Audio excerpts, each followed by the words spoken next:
चंद चीज़ें हैं जो बड़ी ज़रूरी है कि उस पर आज बात की जाए, और वो रावलपिंडी लियाकत बाग के एहतजाज के हवाले से भी हैं।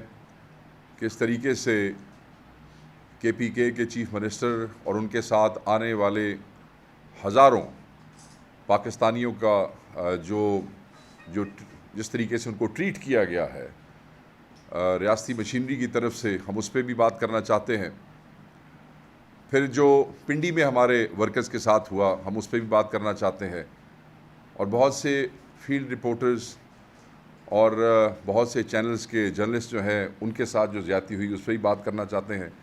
और आज मैं 2 अक्टूबर के एहतजाज के हवाले से भी बात करूँगा। बात यह है कि दस्तूर बालादस्त और मोतबर तरीन कानून की जो है वो कानूनी बुनियाद है।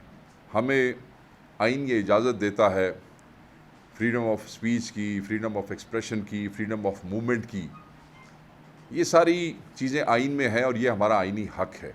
एहतजाज करना, अपनी राय का इजहार करना, एक सूबे से दूसरे सूबे में मूवमेंट करना, ये हमें आइन इसका हक देता है। मगर हम ये देख रहे हैं कि पिछले कुछ अरसे से इस्टेब्लिशमेंट की क़यादत में ये एक बदतरीन वायलेशन जो है वो आइन की जा रही है, एक सिस्टमेटिक तरीके से, जहाँ ना इजहार की आज़ादी है, ना मूवमेंट की आज़ादी है। बात करने पे भी पाबंदी लगाई जाती है, एहतजाज करने पे भी पाबंदी लगाई जाती है। जहाँ पे NOCs दिए जाते हैं उसके बाद रस्तों में रुकावटें पैदा की जाती हैं, लोगों को गिरफ़्तार किया जाता है, लोगों को उनके घरों से उठाया जाता है और रोज़ की बुनियाद पे आइन की धज्जियाँ जो हैं वो बिखेरी जाती हैं। बार बार 9 मई का जिक्र किया जाता है। हम बारहा कह रहे हैं और बार बार कह रहे हैं कि जुडिशल कमीशन बनाया जाए, CCTV फुटेज निकाली जाए और ये जो 9 मई वाला मामला है इसको इसके मंतकी अंजाम तक पहुंचाया जाए। ना अभी तक किसी जुडिशल कमीशन के ऊपर कोई मूवमेंट है हुकूमत और रियासत की तरफ से, ना कोई CCTV फुटेज के ऊपर बात हो रही है। हमारी एप्लीकेशनें जो हैं वो अदालतों में भी मौजूद हैं इसी हवाले से, जुडिशल कमीशन और CCTV फुटेज के हवाले से भी। और हमेशा जब भी कोई एहतजाज होता है इसी 9 मई का रेफरेंस बनाया जाता है। तो इतनी इनको 9 मई बार बार याद आता है। हम बार बार कहते हैं कि रौला मुकाओ, जुडिशल कमीशन आप इस्टेब्लिश करें और उसके बाद दूध का दूध और पानी का पानी हो जाएगा। और हम ये समझते हैं, जैसे क़यादत बार बार कह चुकी है, कि जो भी उसके ज़िम्मेदार होंगे उसमें वो कौम के सामने आ जाएंगे और फिर पाकिस्तान तहरीक इंसाफ किसी भी एंटी स्टेट या इंतशारी मामला जो है उस रेफरेंस से किसी को सपोर्ट नहीं करेगी। इस पर इमरान खान साहब बड़ी वाज़ेह सी बात कर चुके हैं। रावलपिंडी में पुरअमन एहतजाज के ख़िलाफ़ वस्ताई रियासती ग़ुस्से हथकंडे जो इस्तेमाल किए गए वो आपके सामने हैं। मैं आपको डॉक्टर्स की रिपोर्ट बताना चाहता हूं, अगर आप मुझे इजाज़त दें, कि उस दिन हमारे वर्कर्स के साथ यहाँ पे क्या हुआ। हमारे जो IDF के डॉक्टर्स की जो फोरम जो है KPK का, उसकी रिपोर्ट के मुताबिक टीयर गैस इंजरीज जो थी उसमें हमने तकरीबन, हमारे डॉक्टर्स ने 2000 वर्कर्स जो हैं उसको ट्रीट किया है। 2000 workers were treated tear gas injuries. Minor wounds 20+ individuals जो हैं वो ट्रीट किए गए। शेलिंग और स्टन ग्रेनेड्स, ये भी आपको मीडिया के अंदर आपने ये देखे होंगे कि क्लिप्स मौजूद होंगे। स्टन ग्रेनेड्स जो हैं वो इस्तेमाल हुए। वो जो इंजरीज़ हैं वो 500+ हैं और वो केसेस जो हैं they are still being handled. Major injuries वो जो हॉस्पिटलाइजेशन हुई जिसमें वो 4 इंडिविजुअल्स हैं, 4 अफराद हैं। जो वर्कर हमने शिफ्ट किए मर्दान मेडिकल कॉम्प्लेक्स में वो 2 हैं जो आज डिस्चार्ज हुए हैं। वर्कर जो शिफ्ट हुए लेडी रीडिंग हॉस्पिटल में वो 2 हैं, उसमें 1 डिस्चार्ज हुआ है और एक सीरियस सर्जरी जो है वो उसने अंडरगो की है। ऑक्सीजन सेचुरेशन इश्यूज़ जो हैं 20 से 30 केसेस वो भी मैनेज किए जा रहे हैं। ये रिपोर्ट है हमारे उन डॉक्टर्स की। हमारे जो लोग गिरफ्तार हुए हैं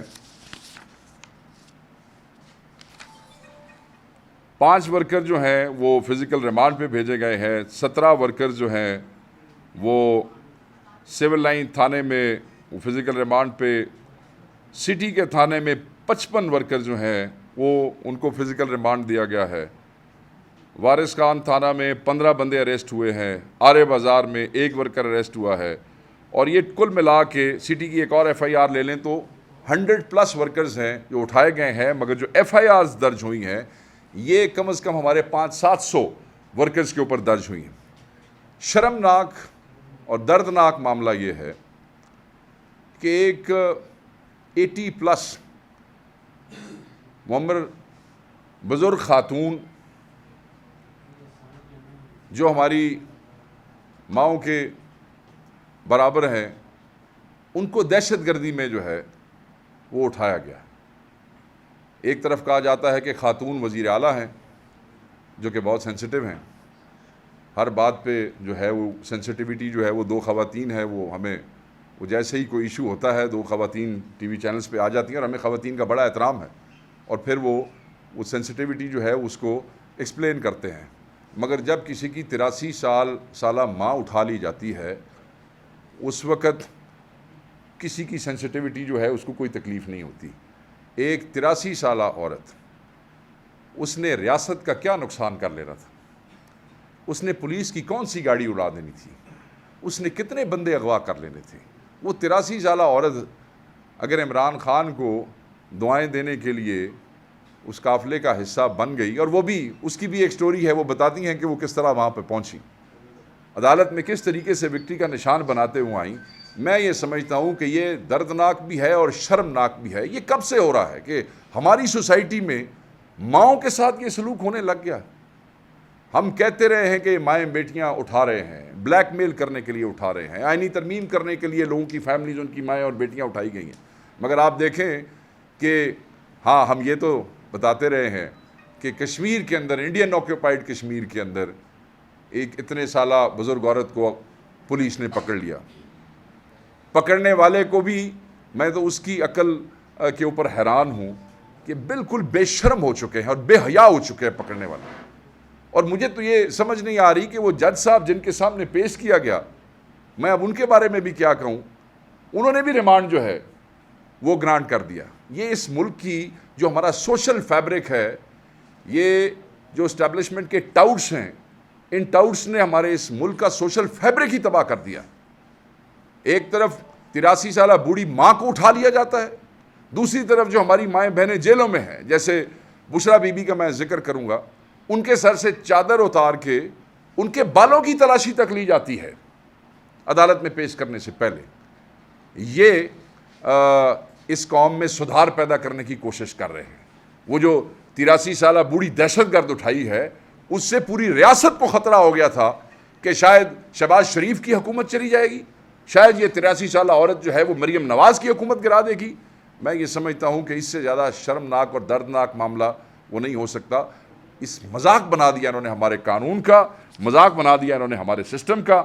मैं ये समझता हूँ, और ये मेरा सवाल है, सवाल आइन और कानून की हिफाजत और इंसाफ की फराहमी का ज़िम्मा जिन जजेस और अदलिया के सर है, उनसे मेरा सवाल है कि क्या पाकिस्तान एक दस्तूरी मुल्क है या फ़र्द वाहद या चंद लोगों के हाथ खेलने वाला मुल्क है कि आपने उनको खुली आज़ादी दे दी है?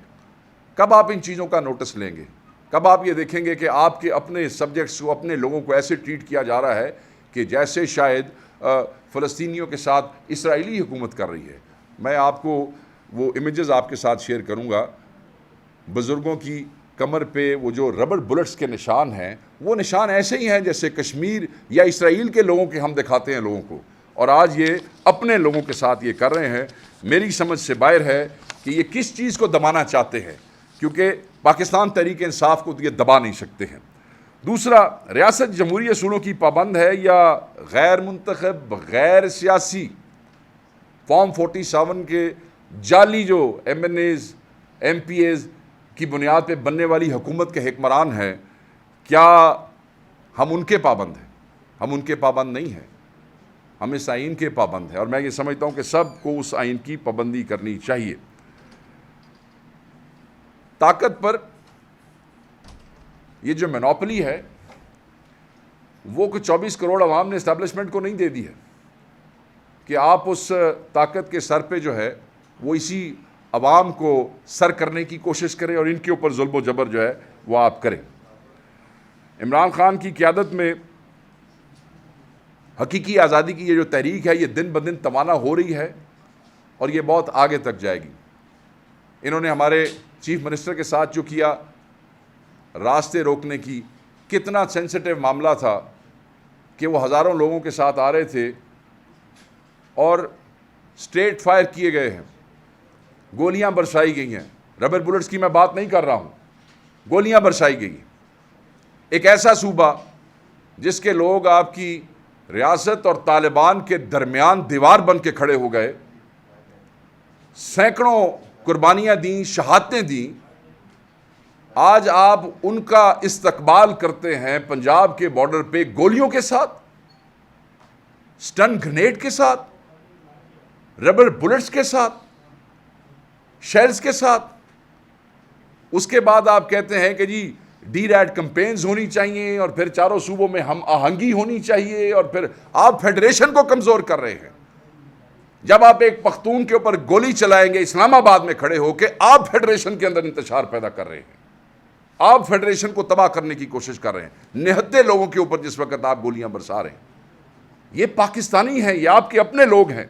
तो मैं ये समझता हूं कि आप जो मर्जी कर लें, आप उनका ज़र्फ देखें कि 4 पुलिस वाले एक मुकाम पे और 3 पंजाब पुलिस के एहलकार दूसरे मुकाम पे रेस्क्यू किए उन्होंने उस एग्रेसिव मॉब से जिस पे पंजाब पुलिस की तरफ से गोलियां चलाई जा रही थी। बड़ी मुश्किल से रेस्क्यू किया, उनको लोगों से निकाला क्योंकि लोग गुस्से में थे। मॉब का आपको अंदाज़ा है कि जिस वक्त शेलिंग हो रही हो, आगे से गोलियां चल रही हों, तो फिर उन्हीं के बंदे अगर काबू आ जाएं तो क्या होता है। मगर आप उन्हें देखेंगे जो गोलियां चलाने वाले भी थे उनको भी रेस्क्यू करके उनकी फोर्स के हवाले किया गया है। इसको ज़र्फ कहते हैं और इसको पाकिस्तानियत कहते हैं।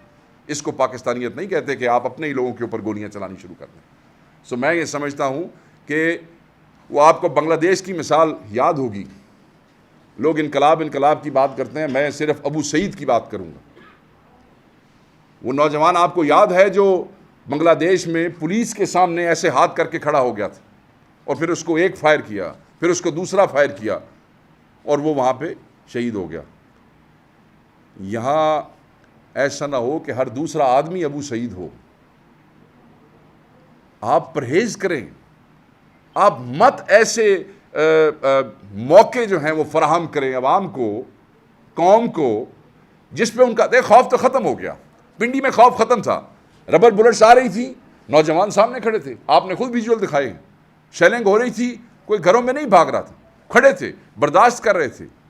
आम पब्लिक शामिल होकर उनको सपोर्ट कर रही थी। और आपने ये भी देखा, 1-2 इंटरनेशनल चैनल्स ने दिखाया कि सादा कपड़ों में मलबूस लोग वो सीधे जो हैं वो फायर कर रहे थे। सादा कपड़ों में मलबूस लोग, मुझे नहीं समझ आ रही कि उसका क्या मकसद था। बहरहाल 2 अक्टूबर मियाँ वाली, फैसलाबाद, मुल्तान एहतजाज हो रहा है, और ज़्यादा फोर्स से होगा। फोर्स से मुराद यह और ज़्यादा जज्बे से होगा, वलवले से होगा, और ज़्यादा तवानाई से होगा। कोई नहीं रुकेगा, ये मोमेंटम हम बिल्कुल ख़त्म नहीं होने देंगे। हमारी तारीख पुरअमन सियासी जदोजहद से इबारत है।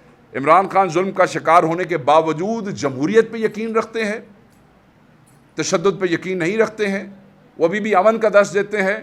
पुरअमन एहतजाज होगा और बहुत बड़ा एहतजाज होगा।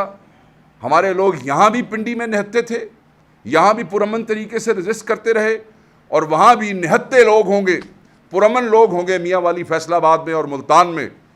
तुम अपनी ताकत आजमा लो, वो अपने ईमान की ताकत से अपने कायद के हुक्म पे तुम्हें अपने जज्बे का सबूत देंगे। सो मैं ये तंबीह करूँगा कि पुरअमन एहतजाज को मत छेड़ा जाए। पुरअमन सियासी सरगर्मियाँ बिल्कुल तर्क नहीं करेंगे, इसमें और ज़्यादा शिद्दत लाएंगे, ये बढ़ेंगी।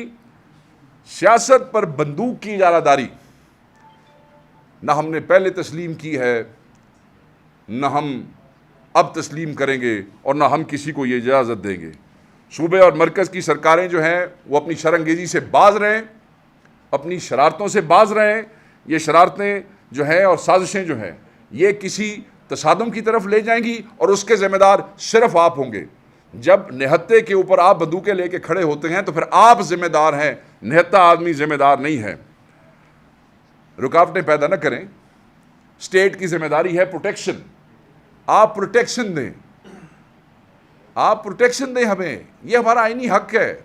ना कि तुसी डांगा छोटे बंदूका लितर लैके साढ़े वास्ते खड़े हो जाओ, बल्कि तुसी साड़ी हिफाजत वास्ते खड़े हो। किसी भी कारकुन को, किसी भी शहरी को अगर कोई नुकसान पहुंचा तो उसके ज़िम्मेदार ये फस्ताई हुकूमत के वज़ीर आज़म और पंजाब की फस्ताई हुकूमत की वज़ीर आला होंगे। ये हम वाज़े तौर पे कहना चाहते हैं। हमारे मुतालबात बड़े वाज़े हैं। जो लोग हमारे नाजायज़ वर्कर गिरफ़्तार किए गए हैं उन्हें फ़िलफ़ौर रिहा किया जाए। इमरान ख़ान साहब के ऊपर जो जाली मुकदमात हैं उन्हें ख़त्म किया जाए। एक और रिक्वेस्ट भी है, को हया भी कर लो, तो मामा धियाँ दी माओं और बेटियों की इज़्ज़त करना भी सीख लो। और साथ ये गुजारिश भी है कि ये जो हमारे फील्ड रिपोर्टर्स हैं, हमारे भाई, ये हमारे जो चैनल्स के और सोशल मीडिया के जितने भी हमारे रिपोर्टर्स भाई, इनके साथ आपका रवैया वो भी काबिल मज़म्मत है। हमने उस वक़्त की मज़म्मत भी की, हम अभी भी मज़म्मत करते हैं। ए हयाशत देखें, जब आप रियासती ताकत के जोम में होते हैं ना, तो उस वक़्त फिर आपको अंदाज़ा नहीं होता कि आप के तजावुज़ात के आप किस तरीके से आप तजावुज़ कर रहे हैं। हम ये समझते हैं कि रावलपिंडी में इस हुकूमत की सरपरस्ती में हमारे लोगों पे हमला करने वाले नकाब पोशों के ऊपर FIR दर्ज की जाएँ, और वो दर्ज होनी चाहिए। पंजाब और वफाक के माली वसाइल से झूठे, बेहुदा, नफ़रत अंगेज़ और बेबुनियाद प्रोपेगंडे के ज़रिए सूबाई मुनाफरत, लिसानियत, नस्ल परस्ती को हवा देने और तकसीम के बीज जो बोए जा रहे हैं और उसको जो हवा दी जा रही है उसको ख़त्म किया जाए, या आप इस मुल्क को तबाही की तरफ लेके जा रहे हैं। हम पुरअमन सियासी सरगर्मियाँ, जैसे मैंने पहले कहा, करते रहेंगे। आप ये अपना जो मकरू खेल है ना सियासी आवाज़ों को दबाने का, ये आप ख़त्म कर दें। तो बस यही हमारे मुतालबात हैं। और मैं ये समझता हूँ, मैं इस बात को वाइंड अप करता हूँ कि वो ये है कि लोगों की आवाज़ दबाने की कोशिश ना करें। आपको किस बात का डर है? आपके बड़े बुलंद बांग दावे हम सुनते हैं रोज़ TV पे बैठ के, इंज हो गया, तेंज हो गया, तेंज हो। खौफ किस बात का? मैं आपको एक छोटी सी मिसाल वाज़े बता देता हूँ कि जब हमने एहतजाज का ऐलान किया, आपने कंटेनर लगाए, हमारा एहतजाज, ग्रैंड मैसिव एहतजाज जो पिंडी में था, वो कामयाब हो गया। जिस वक़्त आपने टीयर गैसिंग शुरू की, हम कामयाबी के, वो कहते हैं कि उसके टॉप पे पहुंच गए। हमें अंदाज़ा हो गया कि अब ये हुकूमत जो है वो नाकाम हो चुकी है। जब आपने हम पे रबर बुलेट्स जो हैं बरसाई, तो हमें अंदाज़ा हो गया कि अब आपकी टांगें खौफ से कांप रही हैं। और उस खौफ में और उस उलझन में आपको ये भी अंदाज़ा नहीं है कि ये पाकिस्तानी, ये माएँ, बेटियाँ, बहनें, बच्चे ये इन गोलियों का शिकार हो सकते हैं और इससे इंतशार हो सकता है। तो मैं उस कामयाब एहतजाज के बाद दूसरे एहतजाज के हवाले से आपको बता चुका हूँ और तंबीह कर चुका हूँ। गवर्नमेंट अपनी इन बेहूदगियों से बाज आए, वरना हर चीज़ के ज़िम्मेदार ये खुद होंगे। Thank you very much.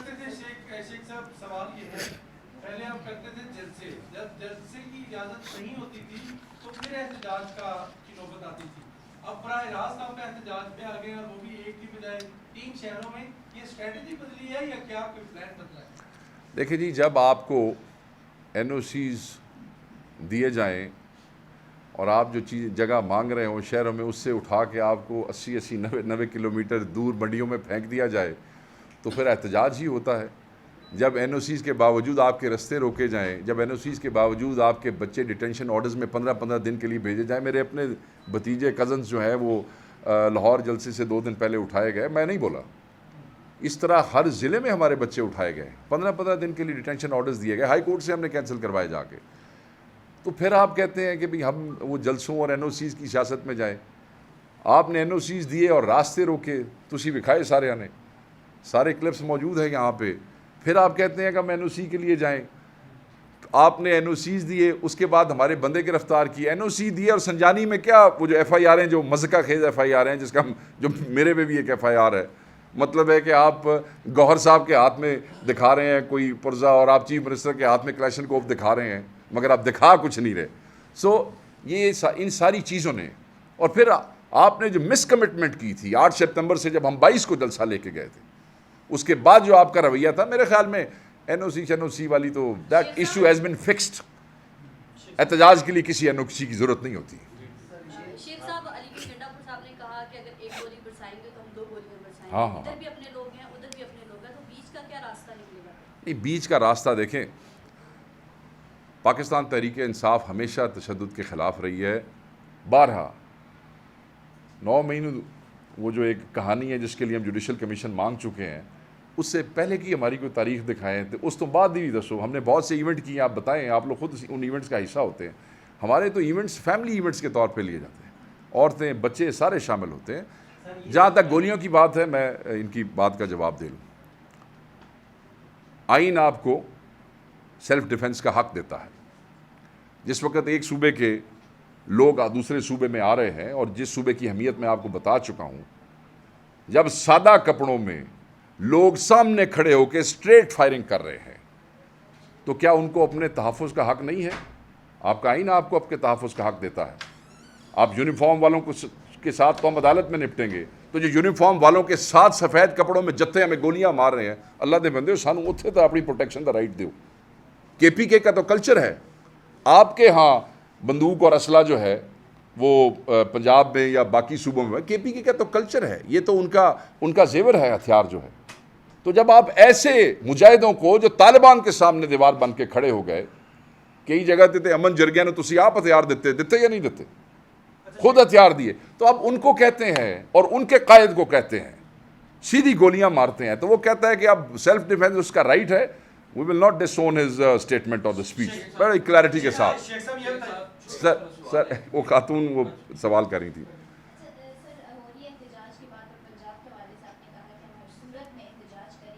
इंशाअल्लाह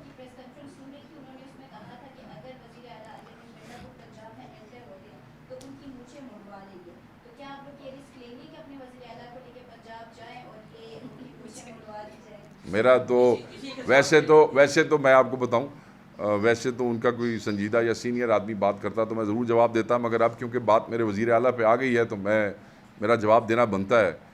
मैं तो यही कहूँगा कि मेरी चन्नी 2 बारी वो आए ना थे, मैं उनको कह रहा हूँ, उनको पंजाबी समझ आती है, ये उनके लिए, आपके लिए नहीं, आपके लिए मैं उर्दू में बात करता हूँ। वो एक दफ़ा नहीं आया, वो संजानी भी आया, कल उसने अटक का पुल भी क्रॉस किया। जहाँ तक मुझे याद पड़ता है, आपको याद पड़े ना पड़े, लाहौर भी पंजाब के अंदर नहीं है, अंदर ही है। और जहाँ पे इन्होंने हमें जलसे की जगह दी थी, वो मियाँ शहबाज शरीफ का ज़ाती हल्का, जाती उमरा भी उसी हल्के में है। तो की तुहाडे को नाई खुट गए सन, कम हो गए सन, की बनया सी। वो शेर का बच्चा है, जब वो कहता है तब वो आता है। वो आया था जिसने कोशिश करनी है करके देख ले। मुझे तो पता लग रहा था 47 की हुकूमत है। वैसे तो मैं बार सारे मेरे अपने भाई हैं और मैं उनका बड़ा एहतराम करता हूँ, बट मैंने नहीं सी पता पंजाब नाइया की हुकूमत है। शेख साहब ये बताइएगा कि हफ्ते के रोज सॉरी जब एहतजाज की कॉल दी गई तो पाकिस्तान तहरीक इंसाफ की मरकजी क़यादत में से कोई भी यहाँ इस्लामाबाद से उठ के रावलपिंडी नहीं पहुँच सका। इमरान खान की बहनें पहुँची हैं, आलिया हमजा पहुँची हैं, अब आमिर मुगल जो है वहाँ पर पहुँचे, आपके यूथ के नौजवान। क्या वजह है कि जो मरकजी क़यादत है, आप हैं या हाँ मैं आपको बता वो वहाँ पर नहीं पहुँच सके। बड़ा दूसरी बात, हाँ, वज़ीर आला साहब को पता था, पहले ही पता चल गया था रास्ते बंद हो गए, तो वो क्यों अर्ली मॉर्निंग नहीं निकले या उसके लिए क्यों स्ट्रेटजी बनाकर नहीं आए कि उन्होंने हर सूरत लियाकत बाग पहुंचना है और वहां पर कारकुनान को आपने आगे कर दिया था? देखें, मैं आपको नहीं, ऐसी बात नहीं है। पहली बात तो ये है कि आपने कहा कि कोई मरकज़ी लीडर नहीं गया, ये बात बिल्कुल गलत है, मैं उसकी दुरुस्ती कर देता हूँ। MNAs तो आपको पता है आइनी तरमीम के हवाले से इन्हें हमारी बड़ी ज़रूरत है। इतनी ज़रूरत है कि ये MNAs को पार्लियामेंट में से नकाबपोश अगवा करके ले जाते हैं। MNAs की इनको इतनी ज़रूरत है कि उनको उठाते हैं, छुपाते हैं पंजाब हाउस में और फिर पूरी रात बैठे रहते हैं उनके इंतज़ार में पार्लियामेंट में। तो MNAs के लिए तो कायद के हुक्म पे पार्टी पॉलिसी थी कि कोई MNA इस फील्ड में नहीं जाएगा, क्योंकि वो इस एहतजाज के बहाने से MNAs को जो है वो नुकसान पहुंच सकता है। इसलिए हमने फोकल पर्सनस जो प्लानिंग की थी इस एहतजाज की, उसमें लीड पर्सन MPA बनाया था और हर MNA को ये कहा गया था कि वो अपने हलके के लोगों को उस MPA की क़यादत में भेजेगा। अल्हम्दुलिल्लाह ऐसे ही हुआ, क्योंकि पिंडी का बड़ा कामयाब एहतजाज था। जहाँ तक आपने मरकज़ी क़यादत की बात की, यहाँ से बैरिस्टर गौहर साहब गए, गिरफ़्तार हुए, शुएब शाहीन साहब गए, गिरफ़्तार हुए, यहाँ से सलमान अकरम राजा साहब गए, गिरफ़्तार हुए। और ये कहना बिल्कुल गलत होगा कि कोई वहाँ ना पहुँचा। जहाँ आपने ये कहा कि लेट पहुँचे, मेरे भाई वो बिल्कुल अपने मुकर्रर वक्त पे वहाँ से निकले, उसी वक्त उनको निकलना चाहिए था। वो अकेले नहीं आ रहे थे, उनके साथ हज़ारों गाड़ियाँ, हज़ारों लोग थे। हर 5 किलोमीटर पे पंजाब क्रॉस करने के बाद उनके ऊपर जो है वो शेलिंग की गई और जब बुरहान में आके वो स्टक हुए तो न सिर्फ इस दफ़ा कंटेनर्स लगाए गए थे, बल्कि रोड पे ट्रक ट्रॉलर खड़े करके उनके टायर जो हैं वो बर्स्ट कर दिए गए थे। वहाँ पे आके वो स्टक हो गए और गाड़ियों से निकल के कई किलोमीटर तक वज़ीर आला को पैदल चलना पड़ा, क्योंकि हमारा ये एहतजाज अंडर द इंस्ट्रक्शंस जो भी थी क़यादत की, वो 2 बजे से टिल डार्क था। जैसे ही अंधेरा शुरू हुआ, अंधेरा घंटा 1.5 घंटा आगे बढ़ गया। उसके बाद पिंडी और यहाँ क़यादत का ये फ़ैसला था, लाइटें बंद कर दी गई हैं। ये कोई पिंडी को फतह नहीं करने जा रहे थे, ये कोई धरना देने नहीं जा रहे थे। एहतजाज था, बेहतरीन कामयाब रिकॉर्ड हुआ, एंड ऑफ द स्टोरी। और मुझे बड़ा अफसोस है और बड़ी मजम्मत है कि हमारे भाई हैदर शिराजी के साथ जो पुलिस का रवैया था, हमने उसकी मजम्मत भी की और हम ये समझते हैं कि किसी भी मीडिया का कोई नुमाइंदा जो है, ये बेशर्मी नहीं होनी चाहिए। हुकूमत का कहना है कि उन्होंने प्लान भी तैयार कर लिया है, अब उनको मौलाना फतहुर रहमान की भी जरूरत नहीं है। आईनी तरमीम के हवाले से तैयारी मुकम्मल है और उसके तहत आईनी तरमीम ले आएंगे। उस पर आपकी क्या स्ट्रेटजी होगी अगर हुकूमत प्लान भी तैयार? स्ट्रेटजी तो मेरे भाई मैं आपसे यहाँ नहीं डिस्कस करूँगा। मैं उन्हें यही कहूँगा कि अगर इतना ही कुछ हो गया तो फिर कर लेना सी, असी रोका है तुहानू, हमने तो किसी को कोई नहीं रोका। आखिरी सवाल कर लेते हैं सर।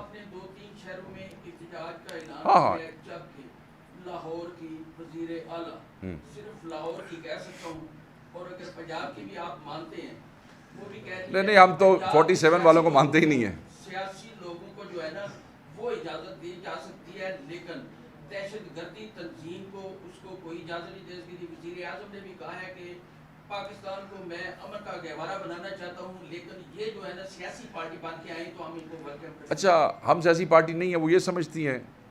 तो ये अहमद खान भच्चर अपोजिशन लीडर जो आपने हमारा एक्सेप्ट किया है, उधर जो पंजाब में आपने हमारी पार्टी को अपोजिशन के कोटे में स्टैंडिंग कमेटीज़ दी हैं, इधर जो आप बैठ के रोज़ मुज़ाकरात का रोना धोना कर रहे हैं टीवी के ऊपर, ਇਹਦਾ मतलब है कि फिर तुसा दहशतगर्दां नाल कमेटियां दे के बैठे होते उन्होंने अपने नाल। इट्स नॉनसेंस, ये गुफ्तगू बचगाना गुफ्तगू है। आप हमारा हौसला देखें कि हमने जाली फॉर्म 47 वालों को सिर्फ इस निज़ाम को चलने की खातिर हमने उनको एक्सेप्ट किया है। ये मजाक जो है नहीं चलेगा। हाँ, दहशतगर्द अगर यहाँ आते ना तो आपको पता चलता कि कल आपके साथ होता क्या है। ये निहत्ते लोग थे, औरतें, बच्चे, नौजवान, पुरअमन शहरी, पाकिस्तानियों से नफ़रत अंगेज़ रवैया इस जाली हुकूमत को ख़त्म करना पड़ेगा, नहीं तो बहुत से अबू सईदी हर गली में पैदा हो जाएंगे। और आपका आखिरी दिन, आखिरी सवाल सर कर लें।